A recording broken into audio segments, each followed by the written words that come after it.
Assalamualaikum warahmatullahi wabarakatuh.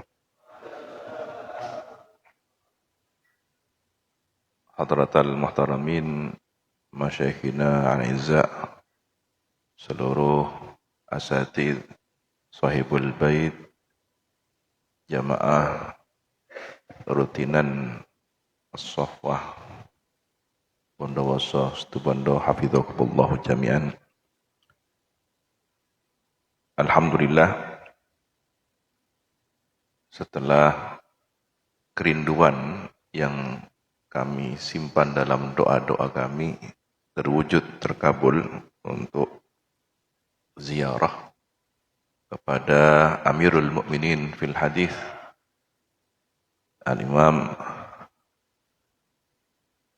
Muhammad bin Ismail bin Ibrahim bin Mughirah Bardizbah Al-Bukhari. Semula kami menduga beliau adalah di Bukhara. Ternyata Bukhara itu tempat lahirnya. Sehingga nisbat Bukhari itu kepada tempat kelahirannya. Tetapi beliau wafat di Samarkand setelah berhijrah talabul ilmi ke Hijaz, sebelum ke Hijaz ke Irak ya. Dan itu pun ada sejarah di mana ketika kecil beliau sempat kehilangan pandangannya, tidak melihat, dan rupanya ada kekuatan di balik itu. Siapa sosok ibu? Seorang wanita yang punya kekuatan yakin. Sehingga beliau bernazar jika putranya Muhammad ini disembuhkan oleh Allah, maka akan dimondokkan. Itulah yang kemudian memberi semangat sang ibu untuk merelakan putra kesayangannya berangkat menimba ilmu. Dan yang paling menakjubkan, sang ibu ini berwasiat, ketika engkau sedang menimba ilmu, terdengar kabar bahwa aku meninggal dunia, engkau jangan pulang. Sementara waktu itu abahnya sudah meninggal lebih awal, jadi beliau kan yatim. Nah, setelah kami lihat di manakibnya, ternyata Sayyidina Ibrahim, berarti Muhammad bin Ismail bin Ibrahim, ini muridnya Imam Malik bin Anas ya, pernah ngaji pada Imam Malik bin Anas. Jadi ada nadrahnya Imam Malik. Kemudian Al-Ju'fi itu dinisbatkan kepada orang yang memasukkan Islam Bardizbah. Bardizbah ini seorang yang Persi dan konon katanya adalah Zoroaster, Majusi. Dan beliau berasal dari Persia kemudian hijrah ke Bukhara. Jadi ketika itu ada misi besar bagaimana Islam sampai ke Bukhara. Yang mana Bukhara ini konon berasal dari nama wihara. Jadi Bukhara wihara. Karena pengaruh agama Buddha yang cukup kuat. Setelah itu dipengaruhi oleh Zoroaster. Jadi negeri atau kota Bukhara dan Samarkand ini usianya sudah ribuan tahun. Termasuk jalur sutra, jalur perdagangan sebelum Nabi Muhammad SAW diutus. Jadi ketika zamannya Dzulqarnain itu sudah menempuh perjalanan menuju wilayah-wilayah timur, Samarkand dan semacamnya. Alhasil ternyata yang kami dapatkan di sana bukan hanya sosok Imam Bukhari, tapi seorang sahabat Nabi Muhammad SAW, sepupu beliau, Quthaim bin Abbas. Beliau syahid di sana dan jenazahnya ketika dicari oleh orang-orang musyrikin Zoroaster untuk dimutilasi atau dihinakan, hilang.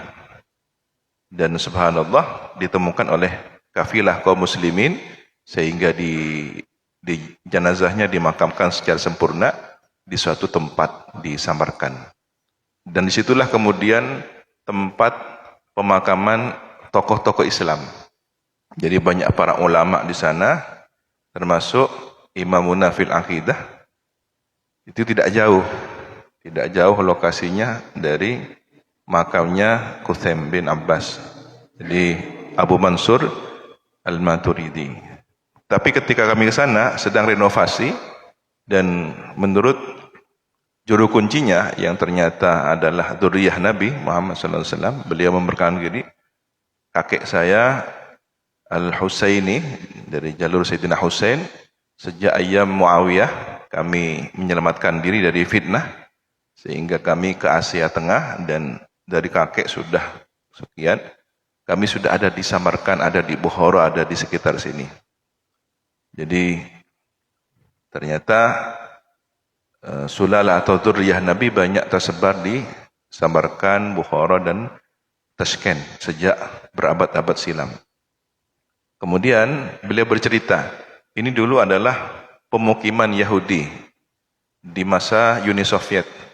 Jadi termasuk kezalimannya Uni Soviet, mereka ingin menutup situs pemakaman umat Islam, ingin menutup pengaruh akidahnya. Mungkin dengan cara licik mereka, ini kalau ditutup pemakamannya, generasi setelahnya tidak akan bisa menemukan jejak sejarah itu.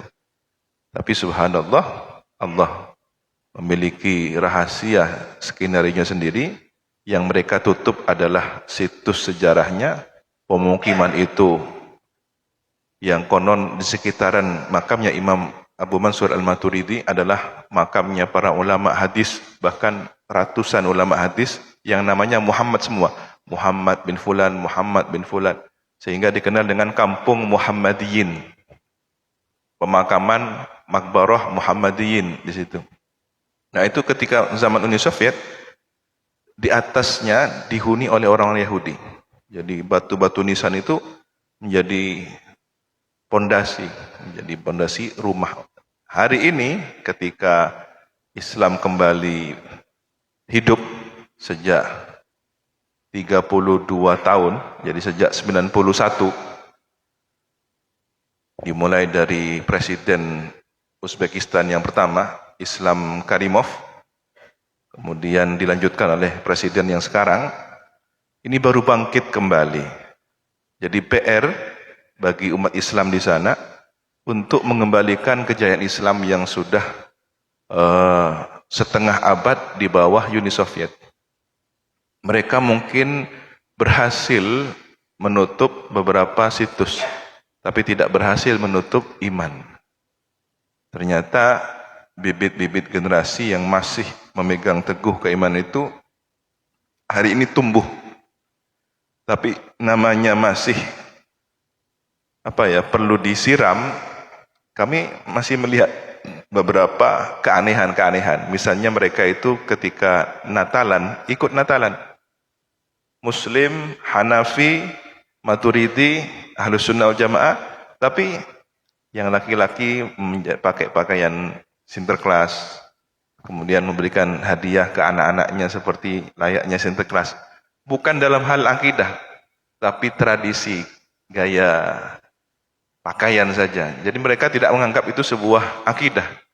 Mereka beranggapan Sinterklas itu hanya sebuah budaya yang mereka dapatkan dari Kristen Ortodok Rusia. Jadi rupanya orang-orang Rusia ketika zaman Uni Soviet punya misi untuk memasukkan agamanya. Tetapi mereka tidak berhasil, hanya mampu mengubah tradisi-tradisi seperti Natalan saja. Bukan dalam akidah, tapi dalam praktek kehidupan tradisi saja. Mereka sebenarnya terdidik secara sufi. Mereka terdidik secara akidah yang sahihah Ahlus Sunnah wal Jamaah. Tetapi mungkin karena Ahnaf ini biasanya cukup yang alim sebagai amirnya, sebagai tokohnya.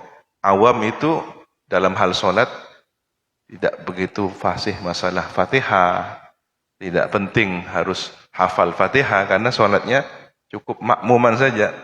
Maka banyak orang-orang awam itu dia tidak begitu menguasai Fatihah, hanya orang-orang yang alim-alim saja. Ketika kami ziarah ke Bukhara, di situ ada sab'atu rijal dari Naqsyabandi, dari Khojakah ya. Nah, yang ketujuh ini yang terkenal, Syekh Bahauddin An-Naqsyabandi. Tapi sebenarnya thariqahnya thariqah Khojakah. Ada 7, ada 6 guru-guru beliau, dan ini murid yang ketujuh ini yang lebih terkenal di Indonesia. Nah, ketika kami ziarah ke Syekh Bahauddin, dan itu sudah direnovasi oleh Presiden, sangat bagus sekali, kita masuk, luar biasa, makbarahnya, syiar agama terasa betul. Kita baca tahlil di sana. Nah, ibu-ibu orang-orang ziarah itu ketika mendengar kami tahlil, duduk, ikut baca. Setelah itu, terima kasih dengan bahasa Uzbek. Ini Ustadz ya? Mereka tanya, ini Ustadz ya? Karena dianggap bisa baca tahlil. Jadi yang bisa mandu, bisa apa, ini sudah dianggap orang yang paham agama dengan baik. Jadi mereka butuh banyak pembimbing agama, mereka butuh karena masyarakat awamnya itu sangat gemar kepada agama. Akhlak masih terawat, jadi sopan-sopan. Kami menduga ini adalah didikan pengaruh Turki Utsmani. Ternyata tidak pernah dijajah oleh Turki Utsmani. Jadi Turki Utsmani itu tidak sampai kepada wilayah Asia Tengah, Mawar Anhar. Justru ini adalah pengaruh Timur, Amir Timur, yang dikenal oleh orang-orang musuhnya Islam sebagai Timur Leng. Ternyata Timur Leng ini adalah nama penghinaan. Yang kita gunakan itu Timur Leng. Leng itu pincang. Karena Timur ini ketika perang atau dalam riwayat yang lain sempat terjadi cacat sehingga kakinya pincang. Maka diolok-olok oleh musuh Islam dengan kata-kata Timur Leng. Timur sendiri bukan Temor. Saya pikir karena orang Timur jadi Temor ya. Ternyata besi. Jadi sekuat besi, sekuat baja begitu ya. Temur, Amir Temur, pemimpin yang kuat, gitu maksudnya. Dan itu yang dikenal. Kita ziarah kepada beliau juga. Dan uniknya, seorang pemimpin daulah Islam yang cukup luas, mulai dari Baghdad sampai Cina. Berapa luas itu? Itu di bawah kekuasaan Timur Leng, Amir Timur. Beliau adalah pasukan inti dari Genghis Khan. Jadi beliau pengkhianat dalam arti justru penyelamat agama. Ketika Genghis Khan dengan kekejamannya ingin membumi hanguskan Baghdad dan semacamnya, subhanallah, hidayah itu masuk di hati para panglimanya. Di antaranya adalah Timur Leng ini. Maka kemudian karena namanya pasukan inti ya, Kopassusnya katakanlah, tahu strategi bagaimana menghancurkan pasukan Genghis Khan. Jadi mereka yang justru dari dalam menggagalkan Genghis Khan dan menjadi Amir. Kenapa menggunakan Amir? Karena bukan keluarga inti dari Genghis Khan, maka tidak pakai marga Khan. Itu adalah marganya raja-raja dari nasab Genghis. Tidak seperti Holaku dan semacamnya. Maka menggunakan kata Amir. Kenapa tidak pakai khalifah? Karena bukan Quraisy. Jadi pilihan sebagai simbol kedaulatan, maka dipilihlah Amir. Amir Taimur. Yang kemudian beliau berwasiat, jika saya mati nanti, makamkan saya di bawah kaki guru saya. Ternyata betul, kami ziarah ke sana, makamnya itu pas di sebelah bawah kakinya, oncur. Jadi bawah kakinya gurunya. Ini menunjukkan bahwa ajaran tasawuf, ajaran akhlak itu tertanam kuat di Asia Tengah. Jadi bagaimana sampai seorang presiden, pemimpin yang menguasai separuh dunia ketika itu, ternyata punya akhlak yang tinggi dan minta dimakamkan di bawah kaki gurunya. Tetapi sejarah ini tertutup. Sejarah ini tidak kita baca secara utuh. Bahkan kita ketika mendengar nama Timur Leng seperti tidak begitu dikenal. Malah lebih dikenal Mahabharata dan Ramasintanya. Padahal kemudian wilayah-wilayah India dan semacamnya di bawah taklukan Timur Leng ini. Kemudian kami juga ziarah ke beberapa ulama di sana, termasuk Imam Abul Laith ya, As-Samarqandi, Tambihul Ghafilin ya. Dan banyak tempat lagi yang belum kami kunjungi. Insya Allah bersama antum kita ziarah ke sana bareng-bareng. Insya Allah sama Habib Muhammad. Ya. Ada PR belum ziarah ke makamnya Imam At-Tirmidzi. Itu masih 2 hari perjalanan dari Tashkent. Dan informasi untuk mata uangnya tidak jauh beda dengan Indonesia. Jadi kita beli sesuatu tidak kesulitan karena nominalnya itu mirip dengan Indonesia. Dan kami memilih musim salju.